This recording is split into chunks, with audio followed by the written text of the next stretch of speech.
Hello and welcome to Games by Johnny. I am the second part of that title. Today I'm going to be showing you a project that I worked on for about 3 weeks. The idea for this project originally came from watching a documentary for the game Crashlands, which was done by a studio called Butterscotch Shenanigans. Their game is a top-down role-playing game in which you wander around and fight enemies, collecting items, crafting things.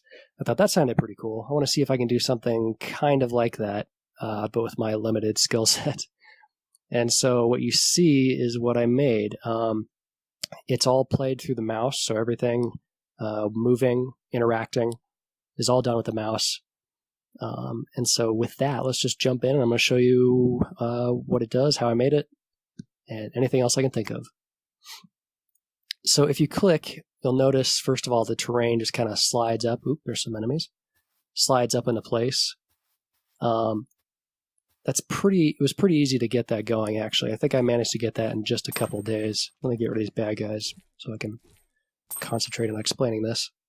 So basically, anytime you click, the game checks around the space that you clicked, and it asks, okay, is the space empty or not? If it's not empty, if there's something already there,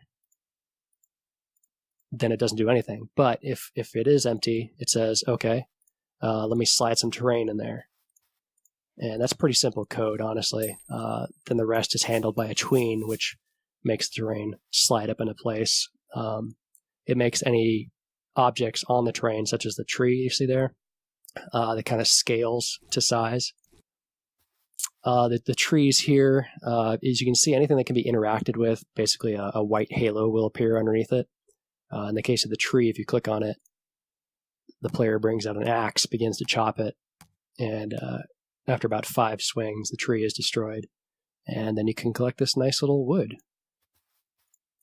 Another nice thing that I don't think I mentioned is that because this is a procedural game, and because it's such a simple procedural game, by that I mean the player object just moves to wherever you click as long as there's terrain there. He will do that forever. There is no limit to the size of these worlds other than the computer's memory, which I haven't really brushed up against yet. The terrain in this game is actually pretty simple. There's not a lot going on as far as checks or collisions or anything like that. Like once it's in the world, it's just kind of static and sits there. Okay, so there we go. You can see kind of like Legend of Zelda, when I destroyed that bush, a little hole appeared, and if I go into that hole, we will transition over to the next area, which is a underground area. This is kind of like a mine with far too many enemies in it. I'm going to die.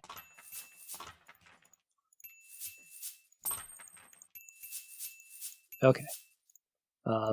So this is all done using the same system as before in the forest. All it's done is I just changed the ground texture to a repeatable texture of rock. And then there's in order to achieve this kind of this light effect, almost like a vision radius on the player, that is just a screen-wide black texture with a hole cut out of it that tracks the player. It kind of makes it feel a bit more claustrophobic in this one particular part of the world. There's a slight lighting effect right here you can see too. It kind of shows where the hole was when you first came in. If I'd had a little more time, I probably would have put maybe like a rope hanging down or something for the player to grab onto and get out of this place. But for now, this is just, you come in here and you're kind of done. You can bust up some of these gems, these crystals with a pickaxe. All right, so that is the game that I made. Thank you for watching. If you have any comments, questions, suggestions on how I could improve this, I don't know if I would go back and work on this, but maybe if someone's super enthused about it, I can put up the original code and the project file for people to look at. Yeah, thanks for watching, and I will see you guys next time.